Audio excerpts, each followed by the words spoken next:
Welcome back to the Move podcast. We are going to take a look at the first 6 stages of an already exciting 2023 Vuelta a España. I'm JB Hager. I'm joined by Spencer Martin and Johan Bruneel. And we're going to break down all of these stages, the first 6 stages, and a lot of excitement. We anticipated that this was going to be an exciting Vuelta, and it's proven to be true. And also, a quick note, stick around to the end of this show. We're going to be doing Ventum Trivia. We're going to be giving away at the end of this Vuelta a brand new Ventum GS1 gravel bike. All you have to do is participate. Doesn't cost you anything. Just listen to the trivia questions, email in your answers, and after each of our shows, they're going to draw one winner. And then from those, they're going to draw one winner at the very end of the Vuelta for a brand new GS1. Okay, so stick around for that at the end. The way we're going to handle this, we're going to go through stage by stage. Spencer, why don't you cue up the quick and dirty of how things went down? And then we'll get both of your reactions on what you thought from that stage. Let's, of course, start with stage 1. Yeah, well, thanks, JB. We just watched stage 6, the most exciting stage, but we'll start back at 1, the team time trial. Feels like that was 5 years ago at this point in Barcelona. They did not correctly calculate the sunset time. Some clouds came in. Some teams raced in the daylight. Some raced like in legitimate pitch black after dark conditions. That helped DSM, who rolled off second, I think like 2 hours before QuickStep, which was the last team. So DSM races a little bit of rain, but they can see. They win the stage. At the time, they probably don't even think anything of it. One of their young Italian riders rolls across the line first. He has the first leader's jersey of the race. QuickStep puts in a good ride. Jumbo, Jonas Vingegaard had a flat, so they had to sit up and wait for him. I would say the second half where they didn't have a flat, great time, like looks fantastic, but they did lose some significant time because of that.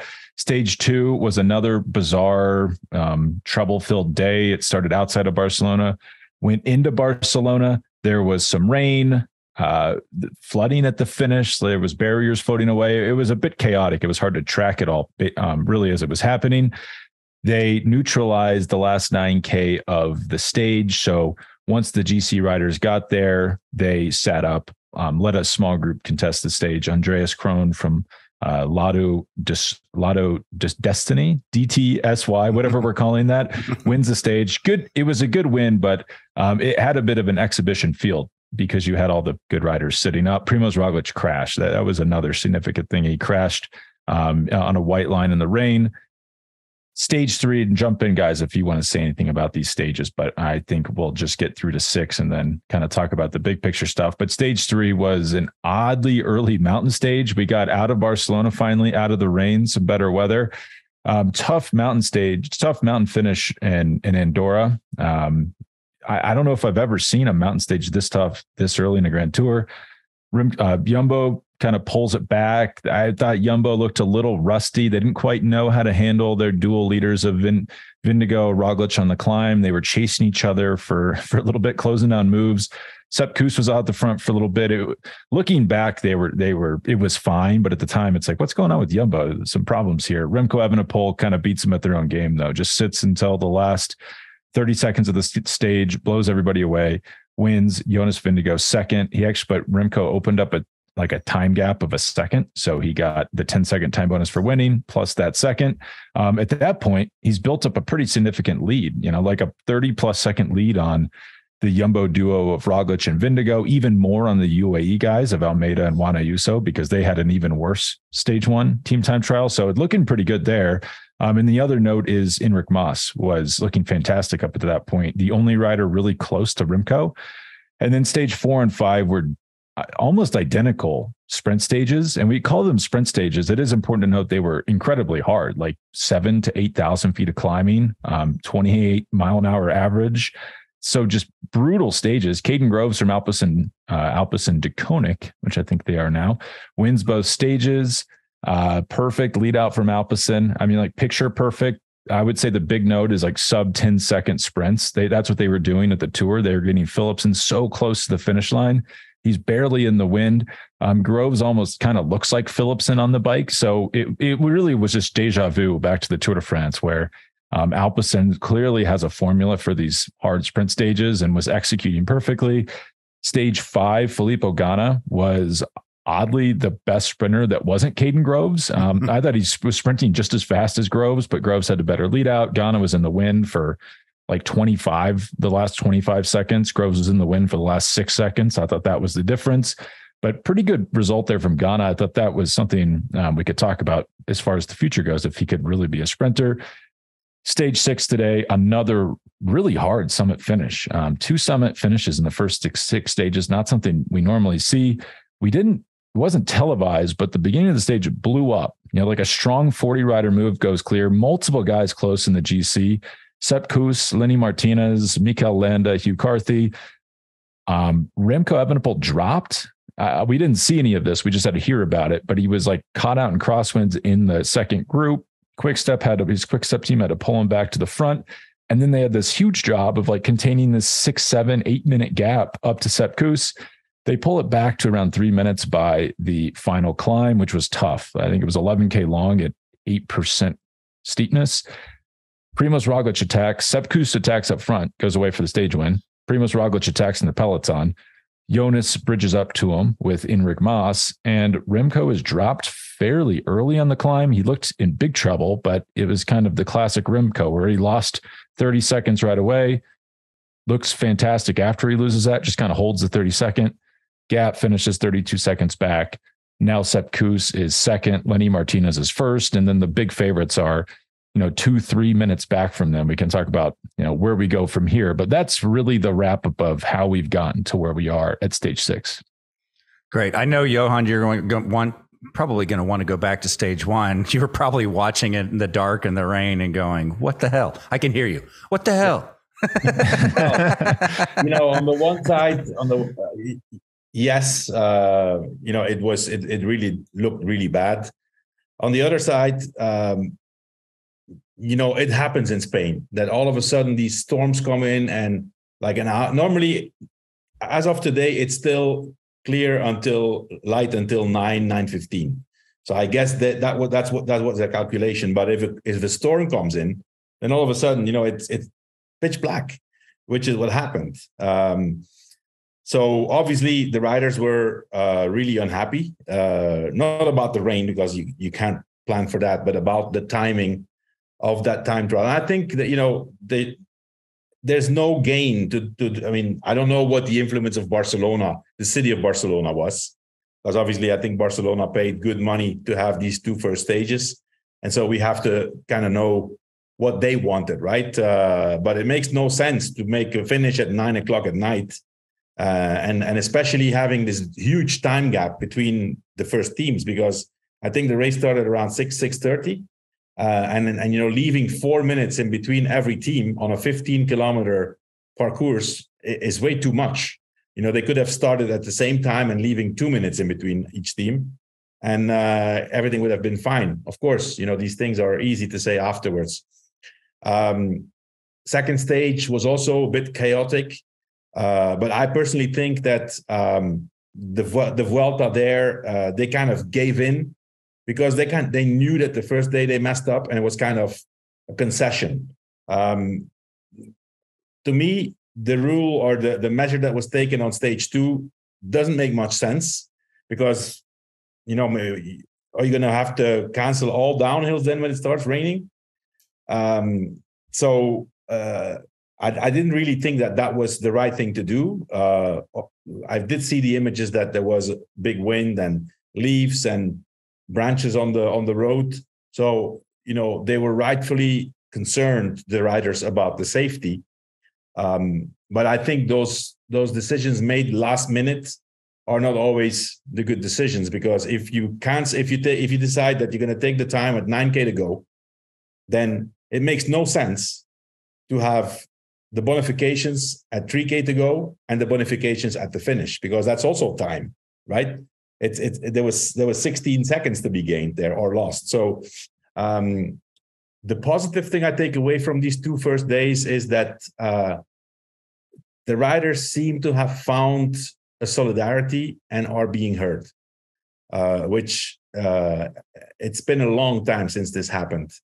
And so I would definitely want to see a continuation of that they're part of the discussions when important decisions are being made. So let's say the first 2 days didn't look really professional. And, you can say, it's Spain, it's the Spanish. Let's not forget, the Tour of Spain is owned by ASO. So it should not happen, these kind of things. I saw images, for example, of a UCI commissaire on the top of the climb of Montjuic, which was the second stage, the last climb. And he was asking spectators to look on their mobile phones to have the order of the way they got over the last climb to attribute the bonifications. So, they didn't know what they were doing, basically. And so, the guys were obviously, the riders were upset. Also, Evenepoel was upset on stage 1. And then on stage 3, of course, when we saw that he crashed, that this is another thing that happened in terms of safety. He won the stage, but for some reason, there was only 50 meters after the stage that the riders could basically roll out, and they had to brake, and he had no time to brake. It could have ended his tour. That crash. And that could definitely have been avoided. I've spoken to people who were actually there. Our teammate Victor Hugo Peña was there, and he said, "Man, there was no way. He had nowhere to go. He came a lot faster than they anticipated. He came probably at 40k an hour, where normally on top of a mountain stage you come 25 kilometers per hour. So the Vuelta probably has thought, we don't need that much of a neutral zone after the finish. But yeah, the start was a bit unprofessional in my opinion. But listen, it's as Spencer said, it seems already long ago, and in the meantime we have stage 3, we had 2 sprints, and we had stage 6. And we've forgotten about this already, right? It's the Vuelta is full on now, and I'm expecting a lot more fireworks to come in the next stages. I guess the backstory to that stage 3 incident is, and I haven't listened to the interview yet. I need to listen to it, but he was on the Lanterners Cycling podcast, and they goaded him into doing the celebration that he did, which made him take his hands off the bar. And then that's why he really needed to be braking the moment he came over the line if he wanted to not hit all the people standing there. But I guess the podcast goaded him into that celebration, and then that's why he did it. And then that's why he crashed. It's really a bizarre backstory to how that happened. I didn't know that. What I did see, however, is on Evenepoel's own YouTube channel, I did see this, the way he prepared for stage 3. He went to Andorra. He reconned those 2 last climbs. That's the famous day that he did, 240 kilometers or something, 8 hours on the bike. But the way he has prepared that stage, he knew what he was doing, and he had this stage already in mind. Although before the stage he said, "Yeah, I'm going to see, and hopefully I don't lose time." But man, he had that stage marked as one of the stages that he could win.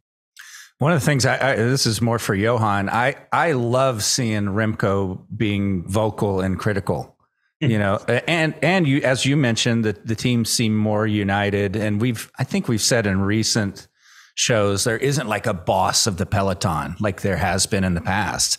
Could Remco be that guy? Because he's not afraid to say whatever he wants. It makes me a bigger fan of him. Yeah, and that second part of that, Johan, is, does that come back to hurt you? These are both 2 big ASO races. If you're vocal and critical, does it come back to hurt you? At some point, yes. But Remco's Remco. He will always be like this. He has a big temper, and that's also what makes him so good. Mm-hmm. To answer your question about being the boss, the patron of the peloton, I think those times are over. That's not anymore. Nowadays, and this is not just in sport, it's in society. The young generation, when they reach a certain age, 18, 19, 20, that's it. They know what they want. They know how they want to do it, and that they're going to go, and back in the days, when you started as a young professional, you came in the bunch and you were like hiding, and please let me not touch this guy, or let me not make crash. I remember my first year professional in Liège-Bastogne-Liège. I was on a really small team, and we were allowed to participate because our sponsor was based in Liège. I remember, in the middle of the race, I don't know what I did. I did something wrong, and I ran into the back wheel of Moreno Argentin, who was the world champion, and so we both crashed. He won the race, but man, I got almost killed by him and by the rest of the peloton. It's you stupid young guy, what are you doing?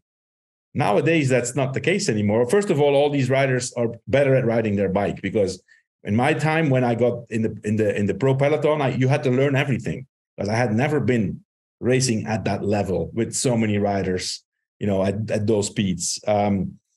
But to come back on Remco, I mean, he's obviously not afraid to voice his opinion, which I think is good when he's right, and then sometimes he's not right.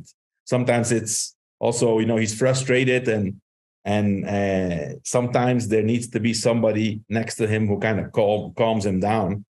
And so I mean, that's the way he is. You like him or you don't like him. But I think that's also the attractive part of a champion. He definitely has charisma. He has a personality, and the sport obviously needs people like personalities. So I like it. I like it. He's I'm pretty sure he's controlling himself, because if you would let him do what he likes to do, it would be a lot worse. A lot worse. He's used to. Let's not forget, he comes from football. Soccer over here. Okay. Used to those victory celebrations, and where it's actually seen as. But cycling is not like this. Cycling doesn't like that. Cycling likes humble, nice guys. They win, and then they're friendly to everybody. And Remco is still transitioning into becoming one of those moderate guys. Let me ask both of you this. When we saw Remco on stage 3 with that impressive mountaintop sprint finish, it was amazing. Were you guys thinking about next year's Tour de France? Be honest. Yeah. Yeah, for sure. I started getting tons of emails. My phone started blowing up. They're going, the next year's tour is going to be amazing. Because you can't judge on one stage and on one stage. But it's clear that, and Remco already said it before also, after the tour, when, everybody was talking about the watts per kilo of Vingegaard, for example, and Pogačar, he said publicly, I've already done those numbers too, which obviously he knows he can do that. It's just a matter of being able to do it day after day after day. But I don't think it's not a surprise. Also because I think that Jonas Vingegaard is not at the level of the Tour yet. It's to be seen if he can get back to that level in the Vuelta. And apparently Primož Roglič was kind of cautious because he crashed the day before. But still, what he did in that last 500 meters was impressive. Pogačar would have been beaten too by Remco, I think, that day. So I did think, well, listen, it's the first time he's against both and he beats them. So hey, he's up there. Yeah. Then, of course, today we saw a different game, but if we think about the future of Grand Tours, Remco Evenepoel always has to be part of this discussion and be taken into account, because he's just such a quality rider. Well, JB, first of all, I've been thinking about next year's tour since the 2019 San Sebastian, when I saw Remco Evenepoel right off the front. And I was like, this could be interesting in the coming years. But I do think everything we've been talking about, I think it's connected.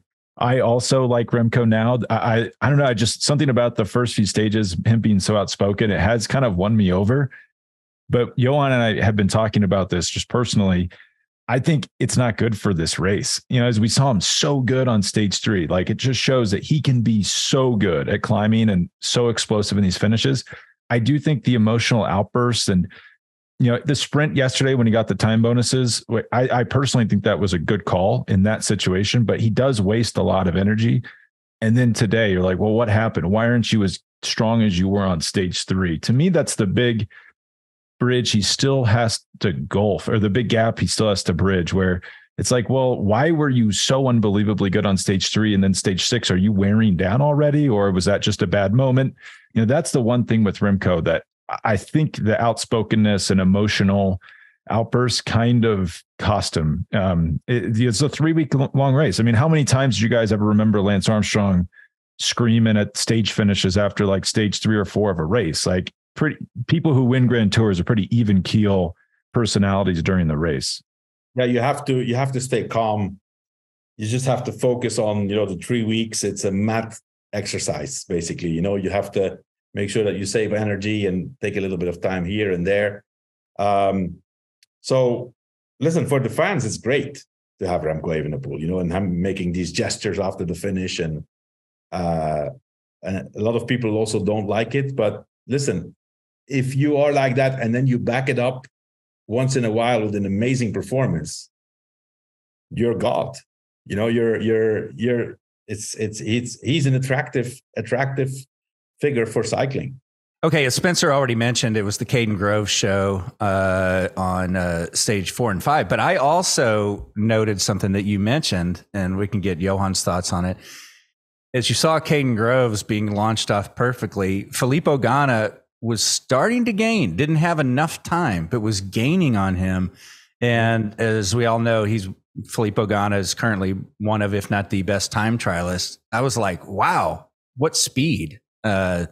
So what was your takeaway from that? I was impressed. I was first of all, I was surprised to see him there. I mean, I hadn't thought of him. But, a few things to take into account. The best sprinter, the really fast sprinters are not in this Vuelta. Neither are the teams with the sprint trains. So obviously it's different at the end. Then also Spencer and I talked about this. Filippo Ganna a few weeks ago won a stage in a stage race in Belgium, Tour de Wallonie, in a bunch sprint. And there were some fast guys there. Arnaud de Lee was there and some other guys. So if you have that kind of power, and obviously, listen, if Filippo Ganna, he broke the world hour record. He rode almost 57 kilometers per hour, I guess. So he can ride at 60K an hour. So yeah, if the really fast guys and the big sprint trains are not there, he has that speed. So it's to be seen now if, I think if we, in a few other bunch sprints, he's going to try again, especially because it looks like Team Ineos is not on the top of their game with their GC guys. So I think Filippo Ganna will, like tomorrow, for example, tomorrow is a bunch sprint. Normally we'll see him try again, I think. He kind of reminded me of Jonathan Milan. If you go back to the Giro, I think they're both pursuiters on the track. I think they were teammates on the team pursuit. Yeah. Just kind of these big hulking guys who they don't have like the pickup that that a Kaden Groves or Phillips would have, but once they're up to speed and they're like trucks, they're just moving so fast because they're putting out so much power. And like the thing about Ganna is he can be his own positioning man, his own lead out man. Like he just occupies the role of 3 riders because he can just put out so much power in the last 4 or 5K. But yeah, is he going to be beating? I don't know if he really could ever be mixing it up in the most competitive bunch sprints. Just why someone that talented and who's not a full-time sprinter, like I just don't think he would think that's worth his time. But if it was a harder sprint, more reduced finish, I think he could have a big career just poaching stages like that. Yeah. Normally he will always lose against the guys in this, like Kaden Groves, who have lead out guys and only have to come out the last 10, 15 seconds, right?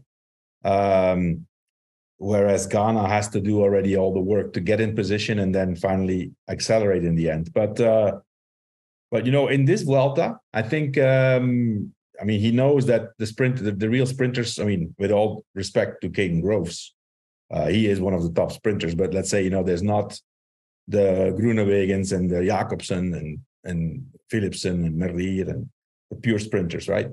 But yeah, I mean, I'm curious to see. I think he's definitely going to be up there a few more times. All right, let's get into the fireworks stage that we saw today, stage 6. We'll start with you, Johan. Obviously, Remco wanted to give away the red jersey. Maybe, doesn't have the strongest support team. Probably a smart move.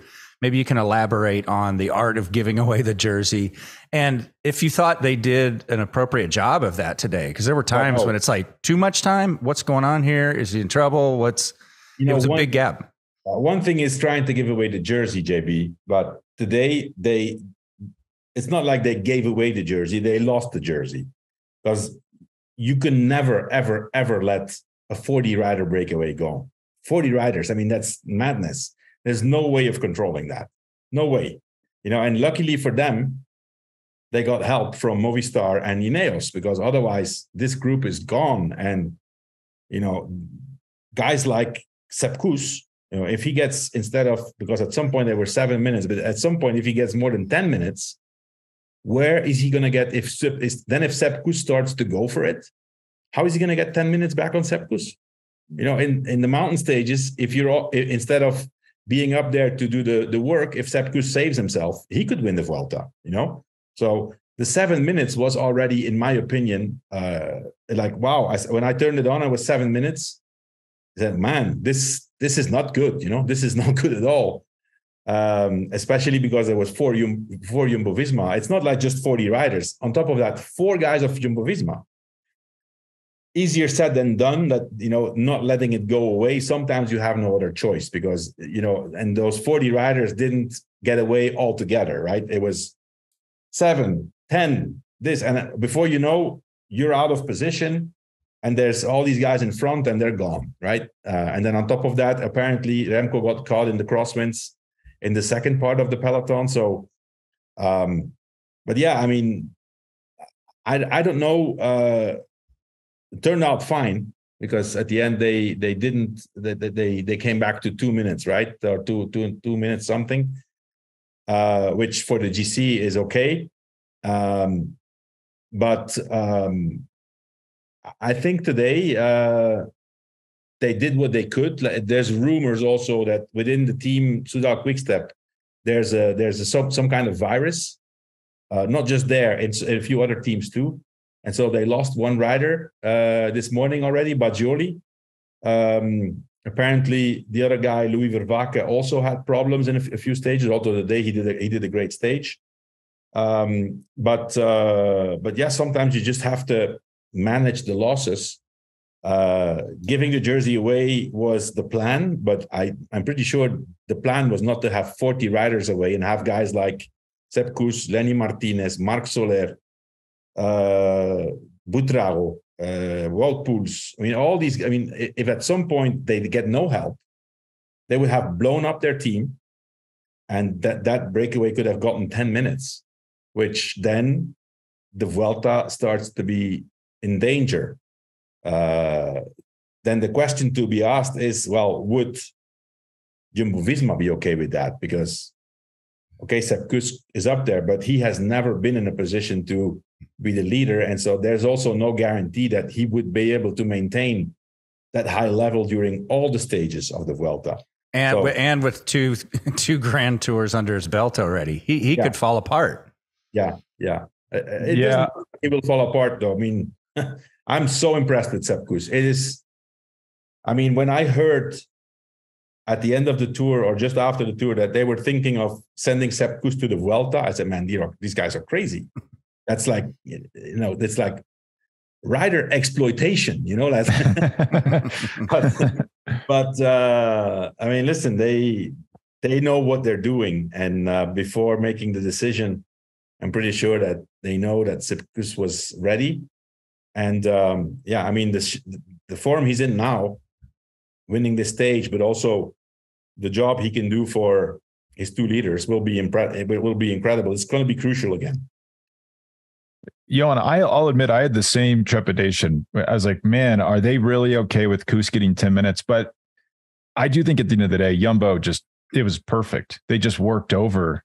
I think you could say, well, what's the point of coming into the race with 3 potential GC guys? Does that really help you? I mean, you just hear this question all the time. Like, it's just strongest man versus strongest man, right? That's what wins. But today showed no, because if Jumbo can get Kuss up there with teammates driving the pace, that puts QuickStep in such a hard position. Yeah. And QuickStep even they had riders in that move, which I guess in theory would allow them to bluff, perhaps, like, well, we're not going to work. We have riders up the road. I still don't quite understand why they did that, because then Jumbo's like, well, we don't care. Like, those aren't GC guys.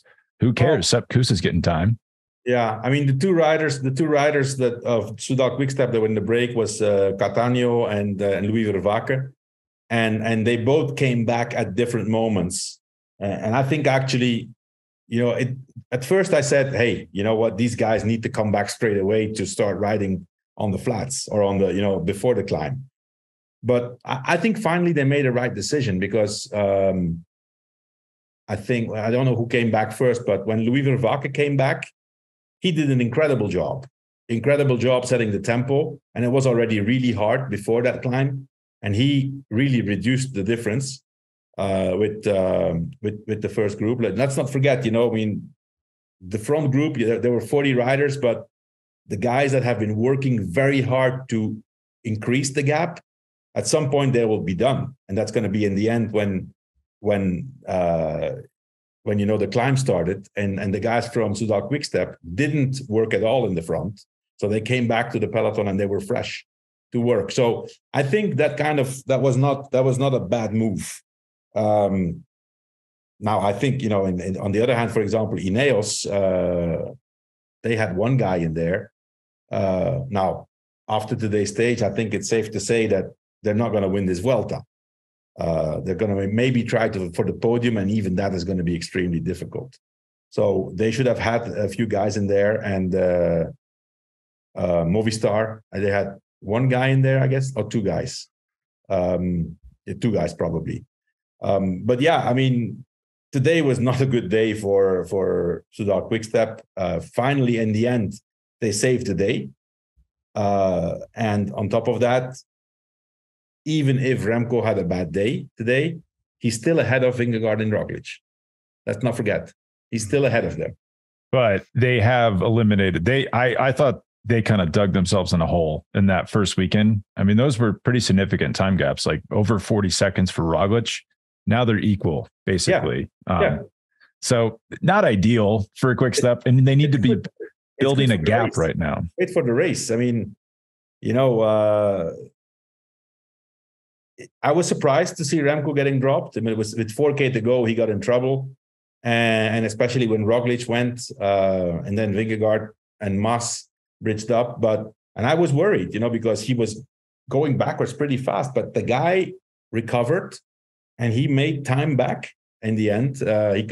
He could accelerate again the last 2 kilometers. And, if on a bad day you lose 32 seconds, it's not a really bad day. He could have lost a lot more. Yeah, but what happens when we're stage 13 and you have 2 HC climbs? To me, and my concern is that he didn't crack. I thought he actually looked pretty good today. Like, is that just who he is? He's not quite as good of a climber as Roglic and Vingegaard? Or do you think he just had a bad moment? No, he's not as good as a climber, especially not as Jonas. Jonas is the best climber in the world right now. So Remco is not as good, especially on multi climbs per stage and longer in the race. But he's still a pretty good rider. Should we say something about this race leader, Lenny Martinez, 20 years old? Johan, you said they saved the Tour or saved the Vuelta. Are we sure he's coming back? Like, who is this guy? Like, how good is he? Well, he's good, but I mean, he's super talented. Great genetics. The son, his dad was Olympic champion. Yeah. His granddad was the polka dot jersey, won the polka dot jersey in the Tour, was 3rd in the World Championships behind Eddy Merckx and Raymond Poulidor, his granddad. So, it's a family occupation, cycling, But first Grand Tour, I mean, he can stay there for a while, but for example, in the time trial, he's gonna lose 25 kilometers. He's gonna lose 2 minutes. You know, you just brought up something interesting, Johan. It's funny how you were just talking about his family history, which we don't talk about, like literally the genetics. Mm-hmm. But we do it in horse racing all the time. You know, it's just interesting to me that we don't talk about this bloodline of great cyclists. Mathieu van der Poel. Yeah. His dad, world champion, his granddad from his mother's side, you know, I mean, I don't know how many races. I mean, they always talk about Raymond Poulidor, the eternal second, but I think the guy won like 100 and something races. Yeah, pretty good racer, you could say. He won you know, he won. He was second in the Tour 3 or 4 times. So, you know, those genetics are incredible because that's like 2 big champions. You know, yeah. But it's not a guarantee because at the same time, you know, Mathieu van der Poel has a brother, David. They're started racing more or less together, and you know, he's a professional cyclist, but he's nowhere near the quality of Mathieu. Well, and also, like, who are Jonas's parents, right? Like, how does that happen? It's just interesting to me. I know that was a total tangent there, but it was just an interesting observation. One other thing, I know I'm jumping around, but I want to come back to Sepp Kuss. Obviously, they accomplished 2 big goals. They put Remco in trouble with Sepp Kuss being up there, and he got a stage win, which is great because we all love this workhorse, Sepp Kuss. It didn't seem like he knew that he could be in the red jersey, because he was high-fiving. And then the last K, he looked like he was on a weekend joyride, but still going fast.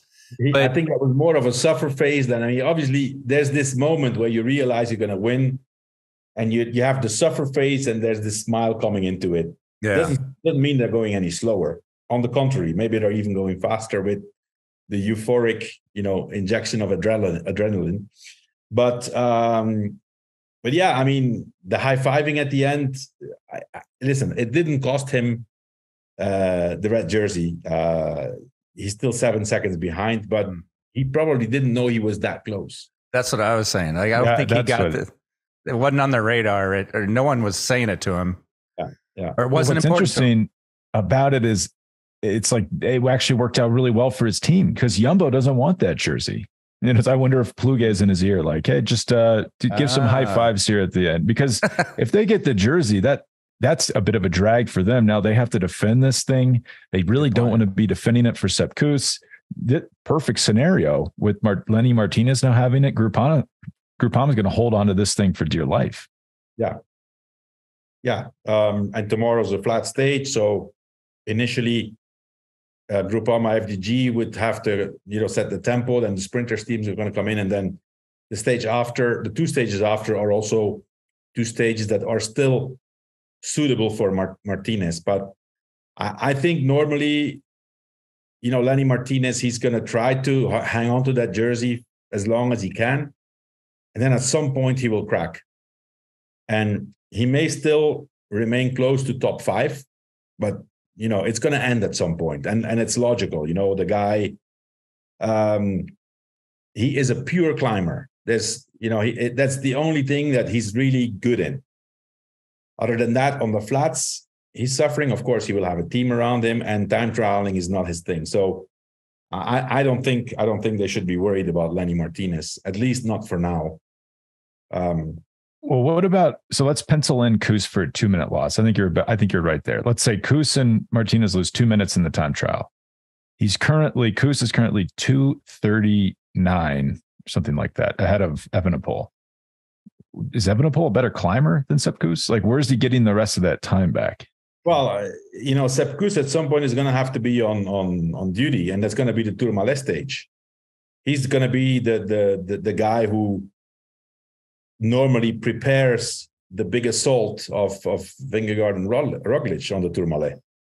So So he'll be peeling off, and that's where the time will come. I mean, we've seen it. I know. Yeah, he can peel off. Seen him, and then he comes right back. Not anymore. They're like, they do it, and then all of a sudden they recover for 1-2 minutes, and they get going again. Yeah. So, but yeah, I mean, he's still. I'm a little bit more skeptical for Sepp Kuss because it's his third Grand Tour, so the energy is going to have to end sometime, right? I'm pretty sure that he will still be focusing on being there, those crucial mountain stages, to do what he's one of the best in the world, arguably the best in the world in, and that's his job, and that's also his value. I mean, Sepp Kuss's value is not going to go up because he's finishing 5th or 6th in the Vuelta. Right. I think. Go ahead. Oh, I was just going to say, and then Johan. So we're talking about Lenny Martinez, Sepp Kuss, also like Juan Ayuso, secretly great day. Like that was unbelievable. And he's also 20 years old, like Lenny Martinez. That really stuck out to me. And then your guy, your countryman, Sijn Uijtdebroeks, really an impressive day. Finished just a few seconds behind. What's his name? Is it Sijn Uijtdebroeks? Uijtdebroeks? I've never seen a JTD consecutive in someone's name. It has to be the only time this has ever happened. Kian Uijtdebroeks. Kian Uijtdebroeks. How does that first name? You're saying? It's Kian. It's Kian. Okay, Kian. Kian, yeah. Not a Belgian name, by the way. Uijtdebroeks is different. That's literally translated as out of the pants. Yeah. that sounds more Dutch. Uijtdebroeks. Uit is out. Uit de broek is out of his pants. You got to know more about whatever is out of his pants. I don't know, but it's out of.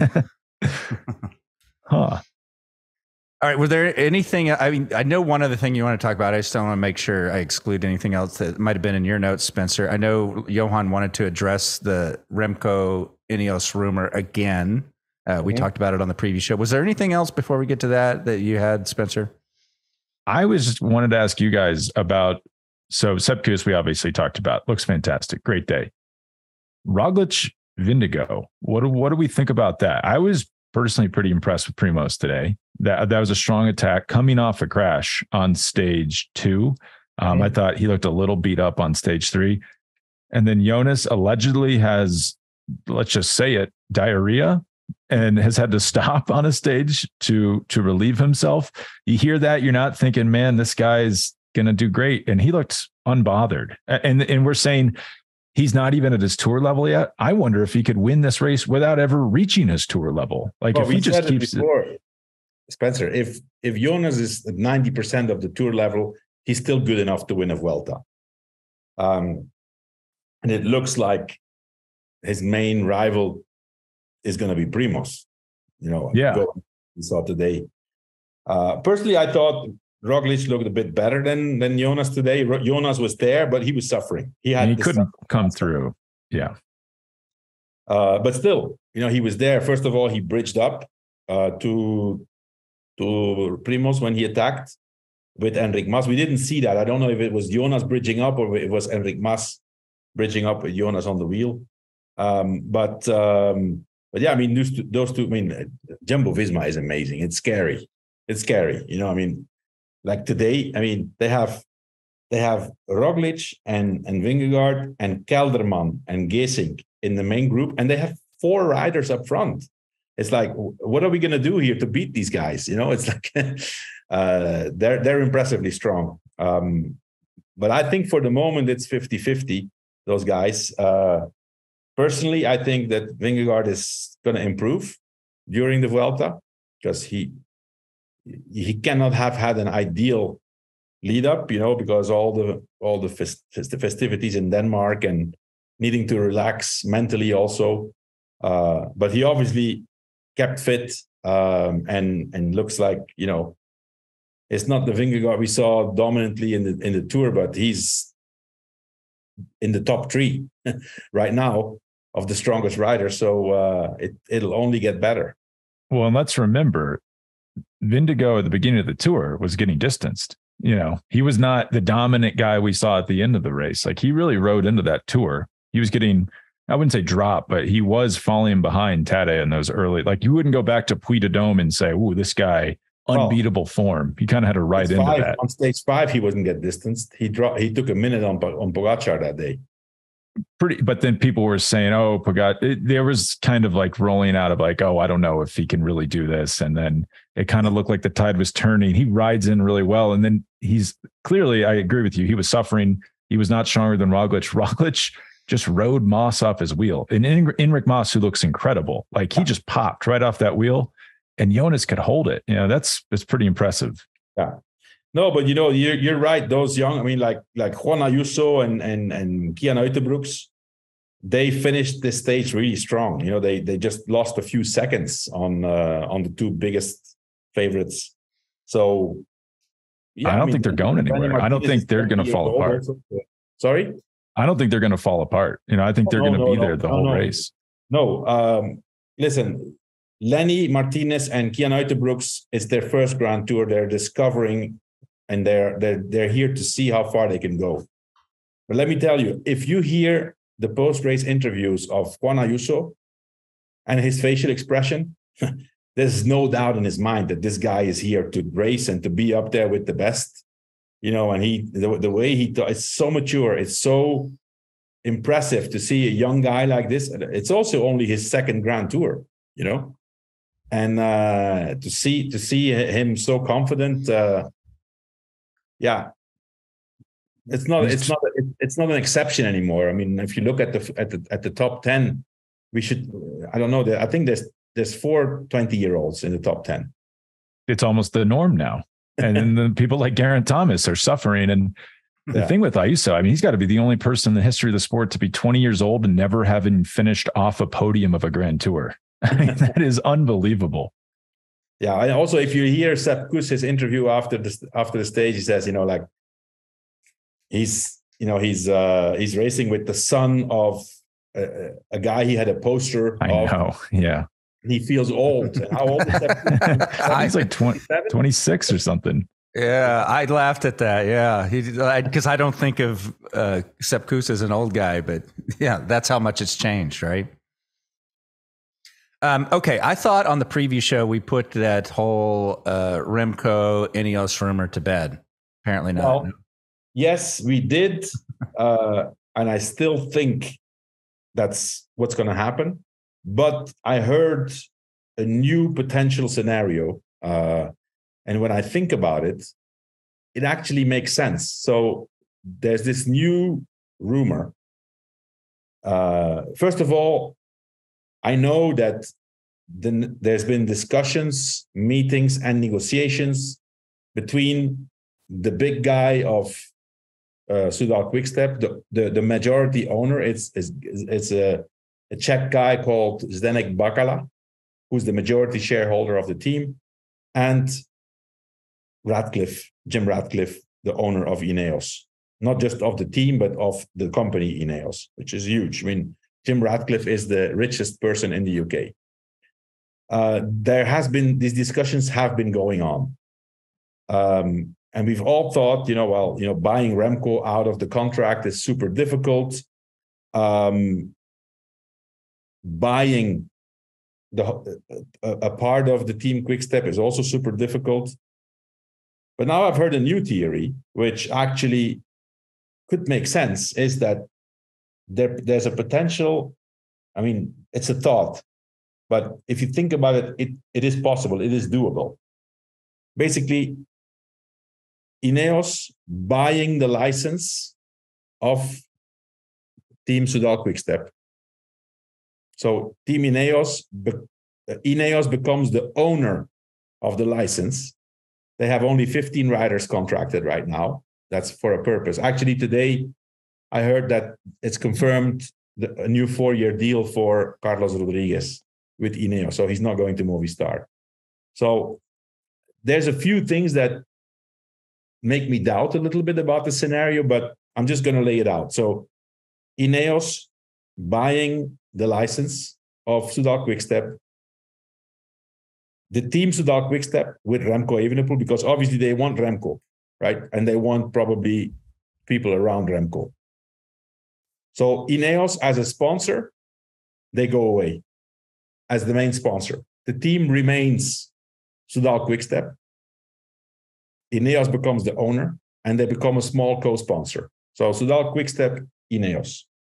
Like here, we see the move, little thing there, Ineos. And Ineos sells their license because the thing here is the license and who owns the license. And they sell the license, their own license, to a team which is looking to become World Tour. And there's a few candidates. The candidate that is rumored is Sylvain Adams and Israel. They're not World Tour right now. But I personally think there's another candidate. The other candidate, and this is just my own thought, right? I have no information. This is just me thinking. But it would make sense that Team Q36.5, which is this second level team owned by a person or several people who are of the same level of Bacala and Radcliffe. This is a South African businessman who owns the brand. It's a clothing brand, Q36.5, but just recently also bought Pinarello, the brand, the bike brand. He bought the Pinarello brand from Louis Vuitton. Louis Vuitton was owning Pinarello. So it kind of all starts to be a little puzzle. So what I could see, for example, is that either Israel or even more so Q36.5 buys the license of Ineos. Pinarello is moving to Q36.5 anyway, because the guy who owns Q36.5 also owns Pinarello now. And the owner of Ineos becomes the owner of Soudal-QuickStep. The sponsors stay happy because they have Remco. They have Remco. And, bit by bit, gradually, they go back to becoming Team Ineos dominantly over the years, but they built the whole team around Remco Evenepoel. So, yeah. So, there's going to be a quiz later, by the way. Those of you listening, we're going to email everyone a quiz on what Johan just broke down. It sounds a little far-fetched, but to me, the smoking gun on this, and I actually love the idea because now Jim Ratcliffe, and this is what they did with F1, like they're partial owner of the Mercedes team, Ineos little sponsor on the Mercedes team. So they've done this in the past, but so if they just kind of buy QuickStep, instead of buying Remco out of his contract and paying a ton of money, you buy QuickStep and then you kind of milk the existing sponsorships for whatever the contract says. You save money basically because you're not sponsoring the team yourself. You're using the contracts that Lefebvre already put in place with those sponsors, getting a really, class rider, probably the fourth best Grand Tour rider in the world at the moment. Mm-hmm. And you get to sell your license to, and if you ever are owning a cycling team and your bike sponsor is owned by a man who also runs a cycling team, you're not going to get that. That's not going to be a sponsor of your team any longer. Like Pinarello's gone. They're out the door. So it gets them on Specialized. I think it solves a lot of problems for Ineos, and they only have 15 riders in their contract. I guess 16 with Carlos. And then I hear that there's a few things. There's more riders on this. There's a few things that if I look at what Soudal-QuickStep has done, then this theory doesn't really work anymore because they have signed new riders recently. And then, there's too many riders right now if you put both of the teams together, but that's doable. I mean, I've been in that situation. I've done this in 2012. We merged Leopard and Radio Shack, and we had too many riders. And then basically what you do is you try to find a place for the 6 or 7 or 8 riders that are that have contracts. You find a place, you get them in a team, and you pay their salary, right? So other teams get a free rider. Basically. Yeah, they get a free rider. Yeah. And logically, those riders would be the riders that are on small contracts, right? You wouldn't give away an expensive rider to another team. The problem I see here is the staff. That would be a real fuck up for the staff, because I'm pretty sure that the staff is already fully committed both at Ineos and at Soudal-QuickStep. So that's a problem. And then you also have the additional vehicle, buses, trucks. Listen, for a guy like Jim Ratcliffe, that's not a problem, right? It's not a problem to have 2 buses there that's sitting there. He can sell them with a loss. That's not the problem. I think what he really wants is the asset Remco Evenepoel, and that could be. I just heard about this yesterday. Where I said before, okay, Remco breaking his contract and going to Ineos. I said it's not doable. This is doable. Not easy, but doable. And what does Patrick Lefevre gain from this? So you get a commission? He gets a huge check. Yeah, that would. That's what I kept saying. Who's brokering the deal and who gets the big commission on these things, right? Yeah. And there are a lot of upwardly mobile teams at the moment. So in terms of extra staff, extra buses, like you have Tudor, you have Uno X, Q36.5. I think you could probably, just with the riders, I'm sure Tudor is going to want more staff next year. You could basically just pay their salaries to work on those teams, and then maybe they sign with those teams as those teams become better. I mean, there could be some interesting solutions. But there are too many guys that if you put 2 teams together, there are too many. There's too many people. Whether it's in riders and staff, there's too many people. So there's only place for so many people because there's going to be one team less, right? But normally when guys like who play in that league make deals, they don't focus on the problems. They look for solutions. Mm. Johan, all the people around the globe that are into collecting cycling memorabilia. How baller would it be to have a bus? Put that in your backyard. Do you guys know how much those cost? I just looked at AG2R's financials, and they just bought 2 buses and a work truck, and it was 1.5 million euros for those 3 items. So I'd assume those buses are like $500,000. 600. Yeah, 600. Yeah. Wow. That's a lot of money. The buses are expensive. Yeah. Yeah. Probably costs a lot to fill them up too. Like €2 a liter. My Lord, that would cost a lot of money. Yeah. Right. Wow, man. Interesting stuff. You guys bring a lot to the table with this show. I love it. That's interesting stuff to break down. Unless you have anything else, I'm going to throw out this Ventum Trivia. Someone can win a brand new complete GS1. Spencer, you got to jump on my GS1 when you were out in Aspen. You dug it, right? Yeah, no, great bike. I can't stop thinking about it. It's, I don't think Dia wants us saying this, but the GS1, I honestly think is as good as my road bike. Like I didn't feel any slower. Like clearly, I guess with the trail tires, you're slower. But if you throw slicks on that thing, yeah, you were on 42s or something like that. But it could be just as fast as a road bike. It's an amazing bike. Well, we're along with Ventum. My son just got his Ventum NS1. Oh, that's right.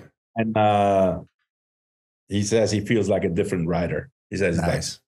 I never knew that a bike could make that much difference. I mean, he was on a cyclocross bike with road wheels. I didn't tell him that, he just now, but still, he's in love with his. The frame quality is really impressive. Yeah, yeah. So on the previous show, we threw out the first question just for fun. We'll give it the answer. That question was, name the 2 riders who Johan directed to Vuelta GC wins. The answers were Roberto Heras in 2003 and Alberto Contador in 2008. Okay. Today's question, and you can take your time, look up the answer and email it in. You'll go into the drawing. Today's question is, how many individual stages in the Vuelta did Johan win during his racing career? All right. So look that up, email it in, send it to trivia@ventumracing.com, and you'll go in the drawing for potentially winning a GS1 at the end of this Vuelta. That is it. Thank you so much, guys. This was a great show. I love all the work that you guys put into it behind the scenes. Really good stuff. Spencer, Johan, thank you. And we're going to be back on Monday, the rest day.